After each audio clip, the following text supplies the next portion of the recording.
Hey everyone, welcome back to the Founder Series, where we talk about the business of medicine, the biology of midlife, and how to build a life and body that carry you into your next decades with confidence. I'm Dr. Rebbecca Hertel. I'm a board-certified osteopathic family medicine physician, a certified menopause practitioner, and founder of Osteopathic Midlife Health, where we care for patients virtually across multiple states. So let me start with this. If you grew up in the 80s or 90s like I did, you were taught that healthy eating meant cereal for breakfast, pasta for dinner, and bread everywhere. And fat was the villain. Butter was bad. Egg yolks were suspicious. Red meat, basically a cardiovascular crime. And yet here we are. Obesity rates up, type 2 diabetes exploding, metabolic syndrome becoming normal, women in midlife doing everything right and still feeling exhausted, inflamed, gaining weight, and confused. So when the FDA and USDA quietly announced a major shift in dietary guidance, including a reimagined food pyramid, it matters because nutrition policy doesn't just live on paper. It shapes school lunches, hospital food, military rations, SNAP benefits, and the nutrition advice we internalize for decades. I can't even tell you the times that I've gone to my kids' school and was like, they cannot have muffins and cereal and fruit juice for breakfast. Where is the protein that they have during their lunch? So today, I want to break this all way down. Where the food pyramid came from, why it failed so many people, especially women, and what the new guidance actually says, and how to apply this without falling into diet culture or any type of political noise. All right, so where the food pyramid came from. So let's rewind. The original U.S. food pyramid was introduced in 1992 by the United States Department of Agriculture. And the base of that pyramid, 6 to 11 servings of bread, cereal, rice, and pasta per day. Above that, fruits and vegetables, then protein and dairy, and at the very top, fats, oils, sweets, as used sparingly. So this model was heavily influenced on post-war food production, agricultural economics, fear of saturated fat and cholesterol, early cardiovascular observational data, and I don't believe that the intent was necessarily malicious, right? So heart disease was rising. Researchers were trying to make sense of population data, and carbs were cheap, shelf-stable, and scalable. Unfortunately, here's the problem. The food pyramid assumed that everyone tolerated carbohydrates the same, that insulin resistance wasn't common, that ultra-processed food wasn't dominant, women's hormones didn't matter, muscle mass didn't matter, protein needs didn't change with age, all of which we know now is wildly incorrect. So from food pyramid to plate, in 2011, the USDA tried to simplify things. My plate, half your plate of fruits and vegetables, a quarter grains, a quarter protein, some dairy on the side. This actually did look cleaner, but nutritionally, it still overemphasized grains. It didn't distinguish refined versus whole carbs. It didn't address ultra-processed food, which we know is everywhere. It also didn't individualize for age, for sex, or for metabolic health. And in my realm, it critically ignored midlife physiology. By perimenopause, we know estrogen declines and wildly fluctuates, insulin sensitivity worsens, muscle mass accelerates as we age, protein needs increase as we age, carbohydrate tolerance often decreases, and yet women were still being told to eat less, move more, avoid fat. So no wonder we all felt like we were failing. So what just changed and why this is a big deal? So let's talk about the shift. The 2025 to 2030 federal dietary guidance backed by the FDA, USDA, and HHS. This signals a return to a pyramid-style model, but with a very different message. And I am wildly excited about this, in particular, because I have been preaching to my children for years to prioritize protein, and my patients as well. And so I may or may not have done a little I told you so when it came to when this came out, and I'm talking to my kiddos and all of my kids, adult kids included. And I'm like, have you heard this somewhere else before? So here's what's new. Protein is no longer an afterthought, and it's now emphasized at every single meal. Protein is king, not just a little chicken, not fried chicken, not chicken nuggets, y'all, but adequate, intentional protein. Okay, animal or plant-based, prioritizing amino acid density, supporting muscle, bone, and metabolic health. This is huge. It is crucial for midlife women. Healthy fats are no longer the enemy. The guidance acknowledges that whole food fats, full fat dairy, eggs, nuts, seeds, olive oil do not drive heart disease in isolation. So you guys, it's the healthy fats, your avocados, your olive oils, right? These are really important. These are important for our hormonal status, right? Cholesterol is the backbone for our hair, for our nutrition. These things are super important. Context matters. Food quality matters. Metabolic health matters. 3, carbohydrates move down the pyramid. So this doesn't mean no carbs, right? But what it does mean is the type of carbs that you are taking in. Fewer refined carbohydrates, fewer ultra-processed grains. Carbs are no longer the foundation of the diet. And honestly, that aligns with what clinicians have been seeing for years. It definitely aligns with what I've been telling my patients for a very long time, what I have been doing at home as well, and what I have been trying to teach all of my children. Number 4, ultra-processed foods are finally called out. This may be one of the biggest shifts of all. For the first time, federal guidance explicitly links ultra-processed foods to obesity, diabetes, cardiovascular disease, and metabolic dysfunction. That is data, you guys. This is super, super, super important. I've seen it in my clinic in all of the years of taking care of children and adults. So part 4, why this matters for midlife women. Let's talk about that.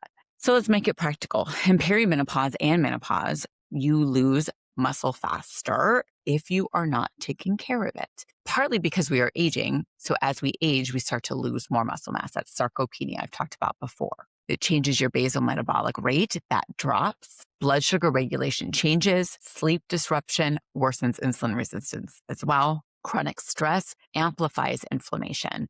And if you're under eating protein and overeating refined carbs, you can feel hungry all the time, exhausted, inflamed, foggy, like your body isn't listening anymore. And this isn't willpower, y'all, it's physiology. And finally, there's federal guidance that is starting to reflect that reality. So I love these Pellegrinos. I'm just saying, blood orange, that's my most favorite. Okay, so let's talk about the controversy here. So is everyone happy about this? I'm sure not. So some will argue that it overendorses animal products, that it downplays decades of fat phobia messaging, it risks misinterpretation. Others worry about industry influence, oversimplification, political optics, and skepticism is kind of healthy. It's not a bad thing, right?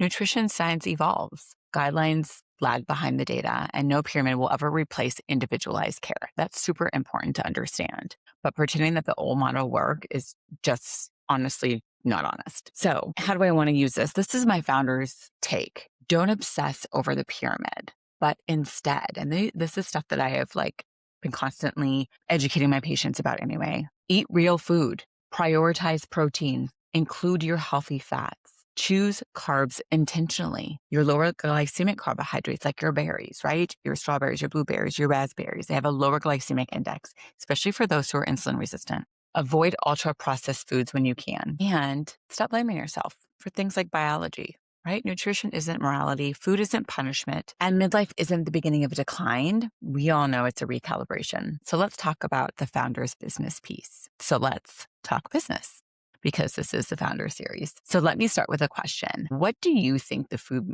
pyramid was really built for?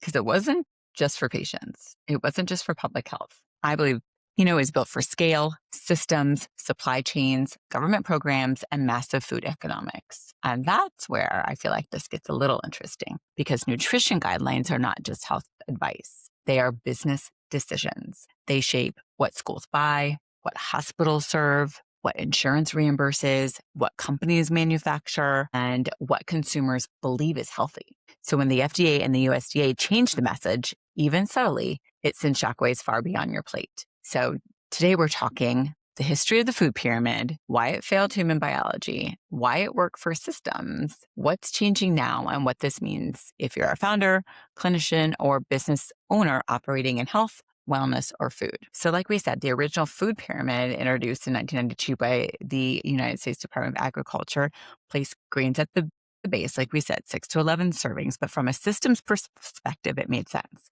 because grains were cheap, shelf stable, easy to transport, easy to subsidize, easy to standardize, but from a biological perspective, not so much, right? It assumes stable insulin sensitivity, minimal metabolic disease, uniform energy needs, no transitions. And so here's the founder lesson already, that systems optimize for efficiency, but not individuality. And that's just how systems work. But when they become dogma, humans tend to pay that price. So the My Plate replaced the pyramid in 2011. We said it was cleaner and simpler, more Instagram friendly. But from a business lens, it was still designed for federal food programs, institutional feeding, broad population averages, not your perimenopausal women, not your insulin-resistant adults, not people running businesses on 5 hours of sleep.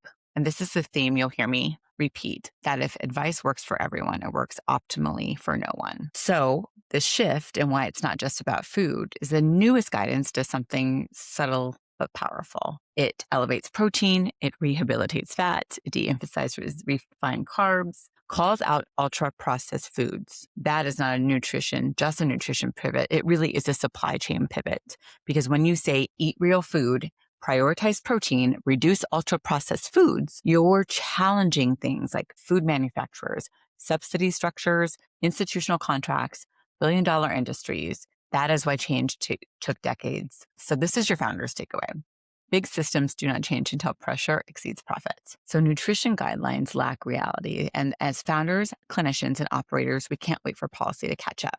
But by the time something becomes official, early adopters already moved, clinicians have already adjusted, patients already figured it out. If you're building a business in health, you must operate ahead of guidelines and not behind them. The same mistake exists in medicine and business. It's interesting, this parallel, like old nutrition advice, one pyramid for everyone, old medical care, one algorithm for everyone, old business models, such as one solution for everyone, and none of that works anymore. So the future really belongs to personalization, context, flexibility, data plus human insight, whether that's food, it's hormones, or it's business strategy. Ultra-processed foods equal ultra-processed care. And this is my high tech in that ultra-processed foods are cheap, they're fast, we know they're convenient, they're profitable, and they're metabolically destructive. Does this sound familiar? Because so is burnout culture, high-volume medicine, hustle-only entrepreneurship, and productivity without recovery. The same mindset breaks bodies and businesses. So real food, real recovery,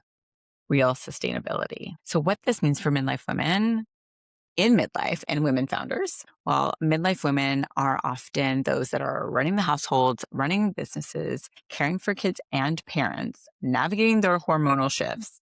And they were told to eat less, push harder, ignore fatigue, power through. And that model just fails. It fails in food, it fails in medicine, it fails in business. And the new nutrition guidance, imperfect as maybe it is, finally reflects this truth. You cannot starve your way to health or success. You need fuel, you need protein, you need rest, you need strategy, and you need boundaries. Boundaries. So here's my redraw pyramid. Unofficial, but honest. So at the base, real food, real recovery, real support. In the middle, strategy, data, individualization. And at the top, performance, longevity, impact. Whether you're feeding your body or building a business, the foundation matters. Lastly, the other take that I was really excited about too is that it really stressed that pretty much minimal to no alcohol is in the new recommendations. So I'm just going to leave you with that. If this episode helped you see nutrition through a clearer lens, make sure that you subscribe and share it with a friend who still thinks that fat and good fats are maybe the problem. And remember, thriving in midlife isn't about eating less. It's about eating smarter. It's about eating stronger and with context. I'm Dr. Rebbecca Hertel, and this is the Founder Series. I'll see y'all next time. All right, all. If this conversation resonated with you, take a moment to share it with someone who needs to hear it, whether it be a colleague, a student, a woman ready to think differently about her health and her future. If you're watching on YouTube, please make sure to follow, like, and subscribe. It's the easiest way to support this work and helps this content reach more people, more women who need it. If you're listening on Apple Podcasts, please follow the show and leave a review. Those reviews matter more than you realize and help other listeners find the series. You can also follow me across platforms for more education on all the social, Instagram, Facebook, YouTube, LinkedIn, for more education, clinical insights, and founders content. For clinicians, you can earn CME if you listen to this on the Pinnacle app. And if you want to learn more about how we approach midlife care, hormone optimization, metabolic health, you can find me at Osteopathic Midlife Health. So as always, this series exists to help you think differently about your body, your career, and your future. Because the next decades of your life deserve intention, strengths, and clarity. So thanks for being here, and I'll see you next time on the Founder Series.